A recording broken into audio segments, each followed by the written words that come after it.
Assalamualaikum. Hai. Hari ni kita nak santai-santai je cerita pasal kesihatan usus kita. Tentang apa kesan tentang makanan kita terhadap usus kita dan macam mana cara kita nak cuci usus kita bagi bersih. Okey? Tapi sebelum tu kita nak kenal dululah dengan usus kita ni. Usus ni dalam anggota badan manusia ni adalah organ yang terpanjang. Tahu tak berapa panjang usus manusia dalam badan? Average untuk seseorang dewasa, kepanjangannya adalah sekitar 12 meter. Panjang kan? Okey, so betapa pentingnya usus ni? Usus ni kerana ada 4 fungsi utama yang berlaku di dalam usus tau. Yang pertama, usus adalah tempat pencernaan. Yang kedua adalah penghapus toksin. Yang ketiga adalah sistem imun manusia, dan yang keempat adalah sesetengah hormon disintesiskan di dalam usus. Okey, so jadi itu 4 fungsi utama yang berlaku di dalam usus. Jadi betapa pentingnya kita untuk jaga kesihatan usus kita supaya tidak mengganggu kestabilan 4 fungsi tadi. Okey, so first kita nak kenal bentuk gambar rajah usus kita ni. Okey, so sebenarnya usus kita ni taklah lurus sangat. Okey, dia sebenarnya berbengkok-bengkok, berkeluk-keluk, bukan macam paip air tu lurus macam tu kan. Tak, dia sebenarnya berbengkok-bengkok, macam gitu, berliku-liku, jalanan yang berliku kan. Okey, so yang merah-merah ni adalah mewakili makanan yang kita makan. Makanan yang kita makan, berapa banyak kita makan, berapa tahun kita hidup tu, 30, 40, 50, 70 tahun yang kita tak pernah bersihkan tu. Inilah dia makanan-makanan yang masuk dan dia akan menyentil-nyentil, bertepek-tepek di celah-celah usus ni. Okey, lagi lama kita makan dan tak kita bersihkan, lagi banyaklah dia tersekat-sekat kat situ. Okey, so apa jadi? Orang cakap kalau kita nak bersihkan usus atau nak detox, kita kena minum air yang banyak. So kita pun minumlah segelas, 3 gelas, 5 gelas, 8 gelas, 10 gelas. Tapi dia air ni hanya akan lalu begitu sahaja. Dia tak boleh masuk membersihkan celah-celah usus ni. Tak boleh. Sebab dah penuh dengan makanan-makanan, sisa-sisa makanan ni semua kan. So dia tak boleh nak membersih celah-celah tu. Jadi makin lama makin tersumbatlah usus kita dan makin berkeraklah usus kita.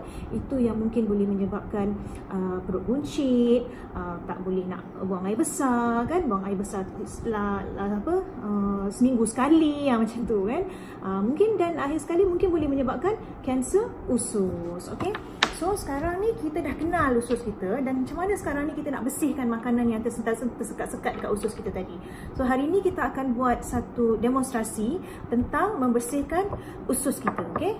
Right. So sekarang ni ada 4 jenis gelas lah. Kita akan tunjukkan apa yang akan berlaku di dalam usus kita bila kita makan. So ini adalah air biasa. Kita akan tuang kat sini. Okay, dalam ni. Alright, 2 gelas ni air biasa. And then kita ada betadine. Okay, betadine ni adalah sebenarnya mewakili makanan-makanan kotoran yang kita makan lah. Segala benda yang berasid, bertoksik kan. Even makanan kita pun, sayuran kita apa semua kan ada racun dan sebagainya kan. So itu yang terjadilah dekat dalam perut kita. Dia akan jadi hitam legam macam gini. Okay, bila kita makan. Ini yang berlaku dalam perut kita ni. So bila kita pun makan, ini ada konon-konon ni adalah usus kita. Ini adalah Maggi biasa je ni. Maggi biasa. Kenapa kita pakai Maggi?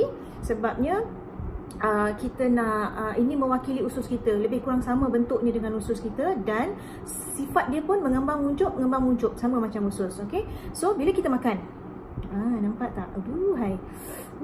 Kita makan macam-macam kita makan ni. Apa kita makan ni kan? Nasi biryani, fast food, berlemak, bersantan semua kan. Aduhai. Malaysia ni kan syurga makanan. Nampak tak? Bila kita makan jadilah begini. Macam ni lah usus kita. Bayangkan berapa tahun ni kita simpan ni. Kan? Right. So orang cakap minumlah air banyak-banyak. Bila dah makan makanan macam gini ni kan. Okay, so kita pun minumlah air. Minum air. Bersih tak? Tak ada gerak, tak ada jadi apa pun kan. Hitam juga lagi kan. Tak jadi apa pun. Macam mana tu tak bersih kan. Alright. Jadi apa kita nak buat ni? Lama hai. Okay, so sekarang apa kita nak buat? Kita nak tunjuk bagaimana aloe vera boleh bersihkan usus kita. Okay, so ni adalah aloe vera So sebelum pakai kita goncang-goncang dulu untuk keluarkan buih dia. Okay. So sekarang kita akan tuangkan dalam satu gelas ni. Okay. So apa tadi jadi yang kita makan tadi tu? Ni kan tadi usus kita kan. Okey, so kita pun makan. Minumlah air aloe vera ni kan. So bila kita minum, apa jadi? Tu nampak tak? Dia dah semakin membersih kan? Nampak? Ini kita minum sekali ni kan? Jadi dah bersih. So bila dah bersih, kita pun akan makan lagi kan. Apa di mana boleh nak tahan pantang lama-lama kan? Oh tak tahan, sehari 2 hari boleh lah. Masuk hari ketiga dah mengidam pula dah. Teringin dah nasi biryani tadi kan. Teringin dah laksa macam-macam semua kan. So kita pun makan lagi. So bila kita makan, nampak tak? Okay, nampak tak? Dia dah tak melekat. Kerana apa? Okey, dalam aloe vera ni tadi dia ada saponin tau. Saponin ni apa? Saponin ni macam nama dia lah, saponin, sabun dia nama dia sebenarnya macam sabun untuk membersihkan usus kita. Okey. Jadi jangan salah sangka. Tak semua aloe vera boleh membersihkan usus dan boleh menyerap dalam usus dengan baik tau. Cuma spesies yang Barbadensis Miller sahaja yang boleh menyerap ke dalam usus dan membersihkan usus. Okay, so dia ada saponin tadi, dia bersihkan usus kita kan. So bila dah bersih, kita makan lagi pun tak jadi apa, nampak tak ada apa kan. Okay, kenapa tak jadi apa? Sebab di dalam aloe vera tadi dia ada ultraquinone. Ultraquinone ni adalah yang protect usus kita. So usus kita dah protected dah sekarang ni kan. Okay, dah selamat lah tu. Okay lah tu, jadi minumlah selalu kan. Sentiasalah terjaga insya-Allah usus kita. Okey. So sekarang ni kita nak check kandungan tenaga yang ada di dalam cecair-cecair ni. Okey. So apa kita buat? Ini kita nak check tenaga Bila kita sentuhkan antara hitam dan merah ni, nampak tak? Penyala lampu itu kan sangat terang benderang. Itu dia kan. Okey. So sekarang kita cuba test kadar tenaga di dalam air putih ni tadi. Kita masukkan, nyala tak? Alamak, tak menyala, langsung tak menyala. Maknanya tak ada tenaga langsung di dalam ni. Okey. Tak ada kan? Okey, so sekarang ni kita cuba masukkan di dalam aloe vera ni tadi. Sama dia punya kadar kecerahan dia macam tadi tu kan. Jadi kita tahu bahawasanya kadar tenaga di dalam aloe vera ini adalah sangat tinggi. Kan? Dia adalah semua kandungan mineral, dia kalium, kalsium, magnesium semua yang diperlukan oleh tubuh tu. Semua itu ada di dalam ni. Sebab tu dia jadi terang benderang. Macam lampu ni macam diri kita lah kan. Kalau cukup tenaga, wah, cerah, terang benderang semua kita boleh buat kan. Okey, so sekarang ni kita nak bagi bonus lah satu untuk tengok kan. Kita nak test air zam-zam punya mineral. Okey, so ini adalah air zam-zam. Okey, ni air zam-zam ni fresh daripada Mekah. Ada air pressure lagi nampak kemik turun daripada kapal terbang. Kan? Okey, so sekarang kita cuba test Kita tuang air zam-zam dalam ni. Kalau siapa yang ada air zam-zam di rumah boleh cubalah. Boleh cuba, kita boleh tengok kandungan dia. Tak kisah untuk berapa tahun dah lama punya dalam bentuk nenek kita dulu pergi pun tak ada masalah. Okey, kita cuba. Kita buka semua. Nampak? Kan? Dia sama nampak. Jadi air zam-zam ni sebenarnya kita memang tahulah mukjizat kan. Air zam-zam memang terang, cerah benderang. Dia punya mineral dia memang ada kandungan. Dan kita pernah cuba pun air zam-zam yang bertahun-tahun kita simpan pun, 20 tahun, berapa puluh tahun sekalipun, yang nenek moyang kita dulu balik Mekah dulu kan, ikut kapal tu, naik kapal tu, guna air zam-zam tu pun kita boleh cuba, masih ada lagi kandungan tenaga dia. Okey. Jadi sekarang ni kita nak tengok apa jadi kalau yang kandungan yang bertoksik tadi ni, beriodin tadi ni, kita tuangkan di dalam, kita tuangkan dengan sedikit aloe vera. Tuang sikit je. Dia dah semakin memutih. Nampak tak? Dia membersihkan toksin tadi bila kita tuang dengan aloe vera ni. Nampak tak? Inilah yang jadi dalam perut kita. Kalau yang dah lama kita simpan kotoran-kotoran tu, kita minum air aloe vera ni, insya-Allah inilah jadi dia. Okey.